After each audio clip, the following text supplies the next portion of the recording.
ನಿಮ್ಮ ಕುಲದ ನೆಲೆಯೇನಾದರೂ ಬಲ್ಲಿರಾ ಬಲ್ಲಿರಾ. ನನ್ನ ಗುರುಗಳಾದ ವ್ಯಾಸತೀರ್ಥರ ಬಳಿ ಅಧ್ಯಯನಕ್ಕೆ ಹೋಗುತ್ತಿರುವುದು ಕಾಗಿನೆಲೆಯ ಆದಿಕೇಶವನ ಆಶೀರ್ವಾದ ಸದಾ ನನ್ನ ಮೇಲೆ ಇರಲಿ. ಗುರುಗಳಿಗೆ ಪ್ರಣಾಮಗಳು. ಬನ್ನಿ ಶಿಷ್ಯರೇ ಬನ್ನಿ, ನಿಮ್ಮ ಸ್ಥಾನದಲ್ಲಿ ಆಸೀನರಾಗಿರಿ. ಆಯ್ತು ಗುರುಗಳೇ.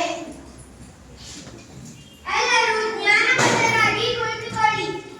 ನಿಮ್ಮ ಕಣ್ಣನ್ನ ಮುಚ್ಚಿ ನಾನು ಹೇಳುವ ಶ್ಲೋಕವನ್ನ ಹೇಳಿ. ಓಂ ಓಂ ಓಂ ಓಂ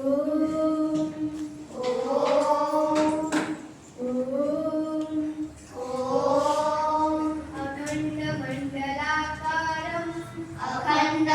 ಅಖಂಡಮಂಡಲಾಕಾರಂ ವ್ಯಾಪ್ತಂ ಏನ ಚರಾಚರಂ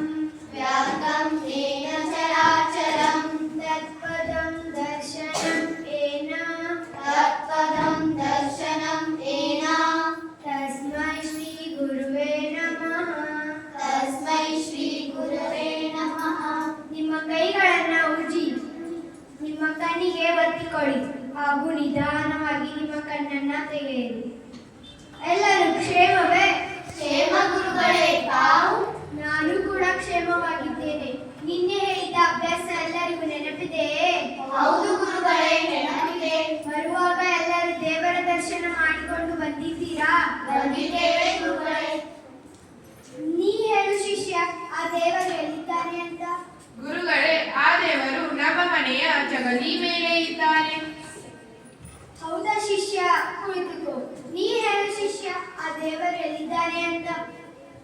ಗುರುಗಳೇ, ನಮ್ಮ ಮನೆಯಲ್ಲಿ ಲಿಂಗವಿದೆ, ಅದರಲ್ಲಿ ದೇವರಿದ್ದಾನೆ. ಹೌದಾ ಶಿಷ್ಯ? ಕುಳಿತುಕೋ. ನೀ ಹೇಳು ಶಿಷ್ಯ. ಗುರುಗಳೇ, ಊರಲ್ಲಿ ಗುಡಿ ಗುಂಡಾರುಗಳಿವೆ, ಅದರಲ್ಲಿ ದೇವರಿದ್ದಾನೆ. ಹೌದಾ ಶಿಷ್ಯ? ಕುಳಿತುಕೋ. ನೀ ಹೇಳು ಶಿಷ್ಯ. ನಮ್ಮ ಮನೆಯಲ್ಲಿ ದೇವರ ಮೂರ್ತಿಗಳಿವೆ, ಅದರಲ್ಲಿ ದೇವರಿದ್ದಾನೆ. ಹೌದಾ ಶಿಷ್ಯ? ಕುಳಿತುಕೋ. ನೀ ಹೇಳು ಕನಕ, ಆ ದೇವರು ಎಲ್ಲಿದ್ದಾನೆ ಅಂತ? ಗುರುಗಳೇ, ಆ ಭಗವಂತ ಅಖಂಡ, ಅದ್ವಿತೀಯ, ಅಧಮ್ಯ, ಅಗೋಚರ, ಸರ್ವಂತರ್ಯಾಮಿ, ಎಲ್ಲೆಲ್ಲೂ ದೇವರು ಇದ್ದಾನೆ. ಸಕಲ ಚರಾಚರ ಜೀವಿಗಳಲ್ಲೂ ಕೂಡ ದೇವರು ಇದ್ದಾನೆ ಗುರುಗಳೇ. ಹೌದು ಕನಕ, ಹೌದು. ಕುಳಿತುಕೋ. ಈಗ ನಿಮಗೆಲ್ಲರಿಗೂ ನಾನು ಒಂದು ಪರೀಕ್ಷೆ ಇಡುತ್ತೇನೆ. ಆ ಪರೀಕ್ಷೆ ಏನೆಂದರೆ, ಪ್ರತಿಯೊಬ್ಬರಿಗೂ ಒಂದೊಂದು ಬಾಳೆಹಣ್ಣನ್ನು ಕೊಡುತ್ತೇನೆ. ಆ ಬಾಳೆಹಣ್ಣನ್ನು ನೀವು ಯಾರು ನೋಡದಂತ ಜಾಗದಲ್ಲಿ ಹೋಗಿ ತಿಂದು ಬರಬೇಕು.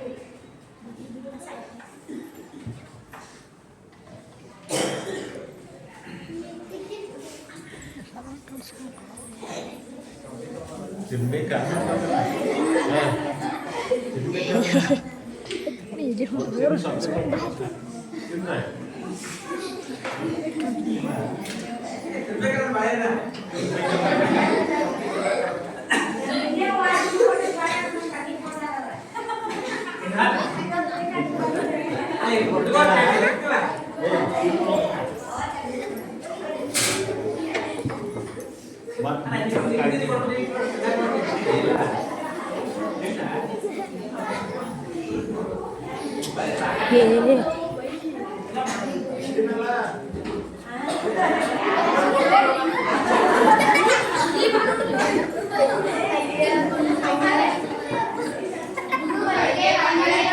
ಬನ್ನಿ ಶಿಷ್ಯರೇ ಬನ್ನಿ, ಎಲ್ಲರೂ ಬಾಳೆಹಣ್ಣನ್ನು ತಂದಿರಾ?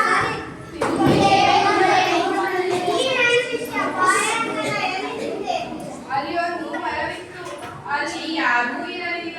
ಮರದ ನೆಲದಲ್ಲಿ ನಿಂತು ಬಾಳೆಹಣ್ಣನ್ನು ತಿಂದು ಬಂದೆ. ಹೌದಾ ಶಿಷ್ಯ? ಕುಳಿತುಕೋ. ನೀ ಹೇಳು ಶಿಷ್ಯ.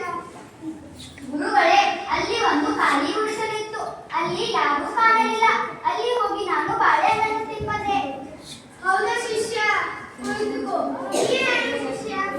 ಗುರುಗಳೇ, ಅಲ್ಲೊಂದು ನದಿ ಇತ್ತು, ಅದರಲ್ಲಿ ತುಳುಕಿ ನಾನು ಬಾಳೆಹಣ್ಣನ್ನು ತಿಂದು ಬಂದೆ. ಹೌದಾ ಶಿಷ್ಯ?